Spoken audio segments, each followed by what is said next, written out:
Hello guys, మనకి ఈరోజు England సిరీస్కి మొత్తం 18 మెంబర్స్తో కూడిన స్క్వాడ్ని అయితే బీసీఐ అనౌన్స్ చేసింది కదా.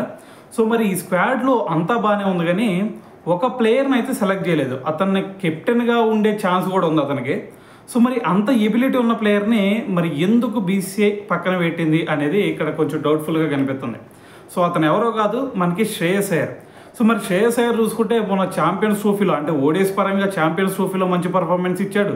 దాని తర్వాత T20స్లో చూసుకుంటే ఇప్పుడు ఐపీఎల్లో కూడా అదరగొట్టేస్తున్నాడు. దాని తర్వాత మనకి ఇది టెస్ట్ ఫార్మాట్ లాగా చూసుకుంటే రంజీ ట్రోఫీలో కూడా మొన్న తీసి పెట్టేశాడు. సో కేవలం 7 మ్యాచెస్లోనే 480 రన్స్ చేశాడు. దాంతోపాటు యావరేజ్ చూసుకుంటే 68 యావరేజ్ ఉంది.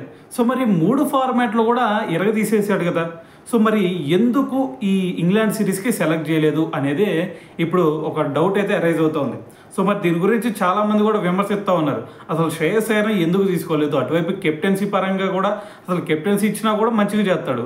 ఒక ప్లేయర్గా చూసుకున్నా సరే ఇప్పుడు ఎక్సలెంట్ ఫామ్లో ఉన్నాడు. సో మరి ఎందుకు సెలెక్ట్ చేయలేదు అనేది ఇప్పుడు అంతా కూడా క్వశ్చన్. అయితే దీనికి ఒకే ఒక రీజన్ కనిపిస్తుంది. అదేంటంటే అంతకు ముందు స్టాట్స్ చూసుకుంటే మనకి శ్రేయస్ అయ్యర్ది మొత్తం ఇప్పటి వరకు 12 ఇన్నింగ్స్లో ఆడితే లాస్ట్ 12 ఇన్నింగ్స్లో చూసుకుంటే అతను కేవలం 185 రన్స్ మాత్రమే చేయగలిగాడు. సో దాంతో మరి లాస్ట్ టైం ఇంగ్లాండ్ సిరీస్ అప్పుడే అతన్ని తప్పించడం జరిగింది. సో మరి దాని తర్వాత మళ్ళీ అరంగేట్రం చేసింది లేదు, మళ్ళీ రీఎంట్రీ ఇచ్చింది లేదు టెస్టుల్లోకి.